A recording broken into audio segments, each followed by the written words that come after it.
So we have her low back treatment. That's kind of what we're going to be focusing on today. Tomorrow we're going to be going for the spine and the ribs, but I want to just focus a low back treatment. If somebody was saying that they have low back issues and it comes into their hip, you could kind of combine the two treatments and just focus on the one side. If somebody just says they get like low back issues, then it's just going to be a low back treatment. So this is just me thoroughly taking apart that low back. And then after we do the low back really thoroughly, we're going to come down to these ischial tuberosities, these bones under our butt cheeks, and we're going to work that sciatic nerve. The sciatic nerve does come out of the spine right around here, so this is the issue. This is the area it normally starts in. But as it comes out, it comes all the way down through the pelvis, down through your. So the ischial tuberosity has like a kind of like a hole in it, and that hole is called your obturator foramen. That's where the actual sciatic nerve comes out. You can get scar tissue around the sheath that actually yanks on the nerve now. So instead of the nerve moving freely throughout, the crystallization is now hooking on the nerve, and so when I go to bend or move, it's pulling on that nerve, so you can feel it stem. Some people just feel it come a little bit down, all the way to the knee, or even all the way to the ankle. And then so you can have acute, which is like here and there. It's kind of a problem. You can have chronic. You can have bilateral. That one's pretty rare, and that's going to be where it transfers from side to side. So then if it transfers constantly from side to side, I would say it's more of a low back issue down in that lumbar section, pretty low, like around L3, L4, L5 area I'm going to focus on. So I'm going to talk about the body parts that we're going to be working on, and then I'm going to demo it. So we have the sacrum right in the middle. That's that flat bone. So if you just come right above the butt crack where the coccyx is, that's going to be the beginning of the sacrum. And it's kind of like almost like a little bit of a diamond-shaped bone. And then off to the sides, and you can even feel it on your body. So right now, just put your hands on your low back. That flat bone right in the middle, I can feel my sacrum. And then start to come out a little bit towards the sides, right in here. You're going to feel these kind of two nodule bones, and they're kind of circular. Those are going to be your SI joints. So your SI joints are your sacroiliac joints, and they're weirdly shaped. They're kind of shaped like this in the body, and as you walk, they shift a little bit. And that just helps your hips move forward through life. As you start to see people start to shuffle their legs, instead of picking their hips up and having that actual like side-to-side mobility, and they start to just shuffle back and forth, we know that these SI joints are frozen. So if I was going to focus on something like that, you could just do the sacrum and the SI joints for 45 minutes to an hour. Really open those up, and they're going to see quite a bit of relief in just the one treatment. So we are dealing with, anytime we're dealing with the back, the spine, the low back, the upper back, doesn't matter. I am going to do the one side completely from face to face and face to side. And when I'm working, I kind of like, I'll hang out on the side if I want to go face to face for a little bit, and I'll just kind of lean into them. They feel supported while my body weight's here. And then I'll just kind of get up on my knee and pivot to the side when I want to play my other angles, because it's just that shift within my hips. So that's kind of what it looks like when I start face to face, working on the one side. Then when I want to go face to feet, I can't just turn around, because then I'm coming across my body, and that's putting tension on myself. So we never want to step over our clients, so I always want to have some form of connection, especially because like they're going to be like in a little bit more of a vulnerable state. So if I say like I needed to go grab like more coconut oil or essential oils, I would just be like, I'm just grabbing some essential oils. Let them know that you're kind of like disconnecting when you're connected, and I just kind of walk around them to the other side. And then this would be face to feet, because my working elbow is now closest to the body. So I can just lean right over, and I'm over top of where I want to be working. So, and then face to side, just naturally pivoting. So, I'm going to ask her, because we always want to check in with our clients, do you have one side that you feel is worse than another? No, she just gets generic low back pain here and there. So then it doesn't matter. You pick a side that you want to start. But we always want to try to start face to face, especially when it's a newer client. So we have our sacrum, flush bone right in the middle. Then we trickle on over. You're going to feel that like nodule. That nodule is going to be the sacroiliac joint, that SI. So I'm going to work from the sacrum to the SI joint. Then I'm going to come up the erector spinae muscle covered by the lumbar fascia, just to be in line with her iliac crest. So her iliac crest is going to be between the ribs and the top of the hip, that ilium bone. So if you feel your hip, top of your hip, and you feel your ribs, and if you push in here, that soft tissue, that's going to be your iliac crest. And so when I go to do the iliac crest, I want to be completely face to side because that looks weird. I'm not going to shift my elbow. I'm not going to chicken wing it. So I need to go face to side completely when I start to plow through that iliac crest. And when you do the iliac crest, if somebody feels like they're very limited and they don't have a lot of mobility, getting in, it takes some practice, but getting in really deep into here will help let go of your QL muscles, your quadrilateral lumborium, and that's really large core muscles that are kind of tucked in more, and that's going to give them that side to side and front and back mobility. So after I worked from the sacrum, I trickled my way over to the SI joint. I worked my way up that erector spinae muscle just to be in line with that soft tissue. I'm going to plow through the iliac crest only to where I'm comfortable. You're never going to see me trying to get down here. That would be like when I go to do a hip treatment. So I only work to where I'm comfortable, which is going to be about maybe a third, almost 2/3 of the way. And then in this area, in the gluteus maximus area, you're going to always have excess skin and more fat tissue and more muscle tissue because the butt cheek's there. So I want to tighten that gluteus maximus, so I want to make sure my guide hand keeps the skin taut. And then I'm going to be plowing through the gluteus maximus all the way over along the sacral edge to the Cossack's tail. And when I'm working the Cossack's tail, sometimes it's good to, if you're not sure, you got to get your finger down in their crack and feel, does the Cossack shift in? Does it kind of jolt out to the side? Because from people falling down, accidents have happened, you're jamming on that Cossack. So I've had people with shifted Cossacks to the side. You can have them inverted. You can have them even outverted a little bit to where they're pointy. And so I'm going to be carving. After I work my way through gluteus maximus, we just say come along the sacral edge because you can see my hands on top of the sacrum. See how I come off? Yeah. That's just going to be carving through gluteus maximus along the sacral edge to her Cossack's tail. And I'm going to work directly on top and either sides of the Cossack's tail. But I'm going to try to pinch off with my guide hand to keep my movements small because it is a small bone. You can't have large strokes.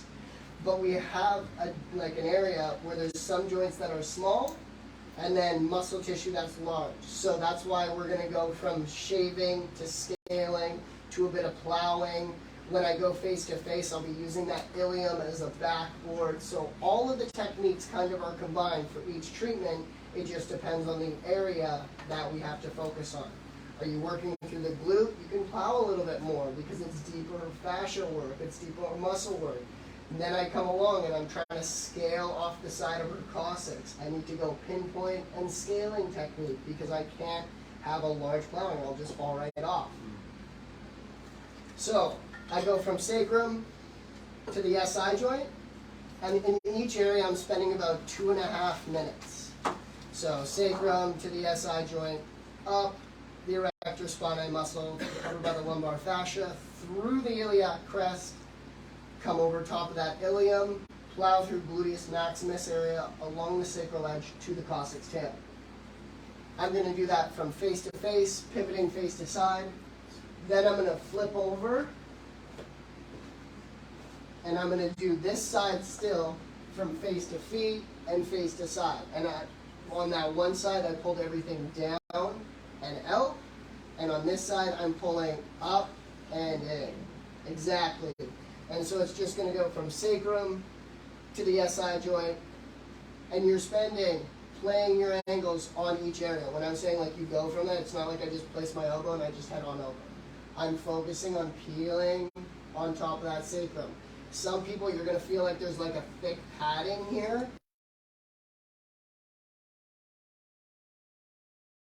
Where they needed to wall off the pain and create this thicker pad on the back of their sacrum. Because normally you want to go to touch it and feel direct bone. And I should have touched on this, but I will be touching on it more so when we do spine. Because she lies down and she's flush. I can feel her spine right here. My fingers jumping over it, as you can see. If she went to lie down and I could see that she was pretty inverted here. So we have scoliosis, which is a curvature. We have kyphosis, where I'm coming forward. And then down here, this would be called lordosis, to where the stomach and abdomen is kind of pulling out. It's been so toxic for so long, it's kind of putrefied, pulling on that spine to where it's like inverted now, and now I have like a C spine. And so that is going to be when I'm going to take a towel or a small pillow, and you're going to fold that, and you're just going to kind of put it right under that abdominal organ area to make it more flush for you. So just always look at their body, be like, wow, that's pretty inverted. Tuck something under to make it more flat. But if she's like so, or if he's like so, you're good to go. So after I was face to feet and face to side, guys, and I did sacrum to the SI joint up through the iliac crest, plowing through gluteus maximus to the coccyx tail, I would literally just bring my elbow, continue working back up on the sacrum, and go to the second SI joint on this side, because I did this side from face to face, face to side, face to feet, face to side. This side is technically done. So then I would just feed out from the sacrum, staying face to feet, do the second SI joint, come up through the iliac crest to where I'm comfortable, plowing through gluteus maximus to the coccyx tail, face to feet and face to side. Then I would flip over one last time. So this is like, that's why I was already on this side. I wouldn't flip over to start face to face over here. It just makes it so much easier for me. Flip on over, and then now I'm reaching across again and working on the second side, going face to side on the sacrum to the SI joint, up through the iliac crest, only to where I'm comfortable, especially when you're reaching across, because I'm not going to be like lying down here trying to get as far as I possibly can. Only work to where you're comfortable, because like if you have low back issues and you're working, you're like, ooh, this is like I'm already feeling it. You're going to work to only here, and then just kind of use that medial epicondyle to kind of go through that gluteus maximus to the coccyx tail. When you're coming up from the SI joint, going up to the iliac crest, how do you know which trail to take up to it? So it's the erector spinae muscle area. So it's that same one one that we're going to be working when we do the spine or when we were doing the upper back. It's just right from that SI joint. If you just start heading up, you're going to be on that erector spinae. And then once you get to the area where you can tell there's soft tissue and there's like a rib above and a hip below, then you're going to completely pivot face to side to plow through that iliac crest. So, after I've done that now, both sides, from both sides, technically all four sides, but it's only two sides that I'm sitting on. So since I've done both sides from both sides, I would finish that area off with a couple drops of essential oils, a nice effleurage massage, and that would just be a thorough low back treatment. If she came in and she said, I get bad sciatica on my one leg, I'm not going to do both ischial tuberosities. I don't need to. I'm just going to do the side that like has the sciatica. But today, because we're learning, we're going to be doing both. And so, after I've done that, I'm going to pull this up. I'm going to bring this up. We're going to feel underneath the kind of butt cheek. And everybody's body's structured. We all have the same body parts, but everybody's structure is a little bit different. And so some people's ischial tuberosities are tucked in more. Some people's are farther back here. So you kind of have to feel around to where you feel that like knob of a bone under the butt cheek. And that's going to be the ischial tuberosity. And so when I work the ischial tuberosity, we're going to make like more of like an OK sign to kind of isolate it. Because if I place my elbow, you can naturally see it just kind of rotates around. And we don't want to be doing circles. We want to be grinding into it. I always, when I'm doing ischial tuberosities, want to start face to face because I'm pulling off of the bone, and I'm always going to get more done when I go face to feet to grind into the bone. So we feel for that bone under the butt cheek. We're going to place our elbow, and we're going to pull off first. After I've done it from face to face, I'm going to flip over to the other side, go face to feet, and grind up into it. We're going to do one completely, and then you're going to do the other. Okay, so what if we're wearing yoga pants? Do you have it around? Yes. Then you're good. No. You'll get used to it. You'll Next get- day you'll be yeah. walking around naked. Yeah. Right. I was the So- same way. It's okay. It's okay. So guys, I'm going to, if everybody's kind of like pretty okay with the routine, I'm going to start what it should look like with my elbow in the low back area. So far so good? Yeah. Beautiful. He's in it.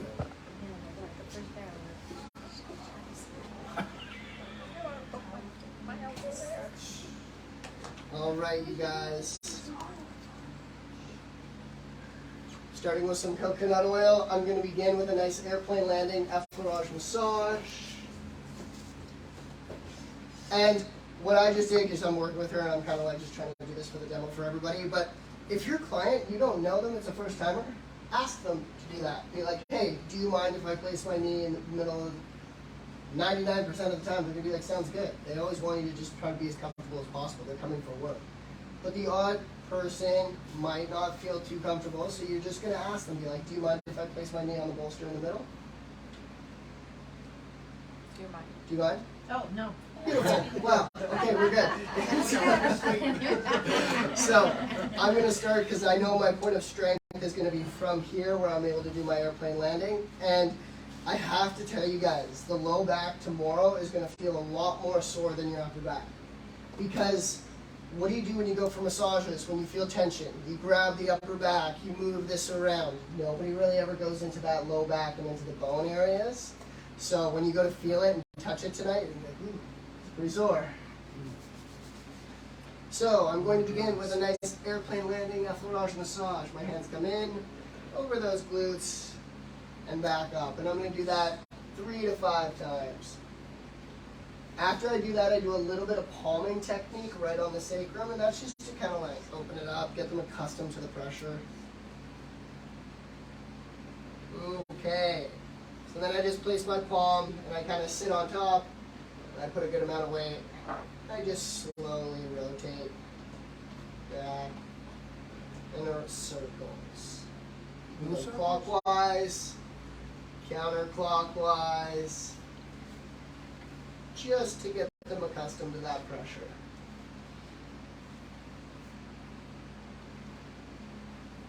Okay. So then I would just tuck myself right in beside her. And I begin mid-extension. Let yourself just kind of like feel the tissue underneath you. Don't go gung-ho right out of the way because it's pretty much like you're going to feel mostly bone right there, or you'll feel like a thicker matting. So I'm placing my elbow directly on that sacrum. And I'm just playing little bits of windshield wiper. Staying in my breath. Feeling little bits of gristle built up.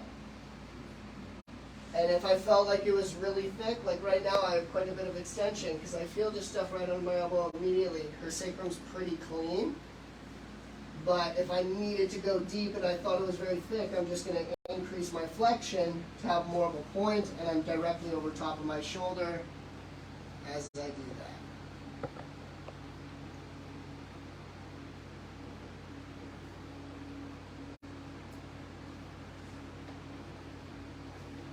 Okay, so I went face to face, and I played face to side, so you can see it's like a natural pivot as I'm on top of that sacrum. And then I am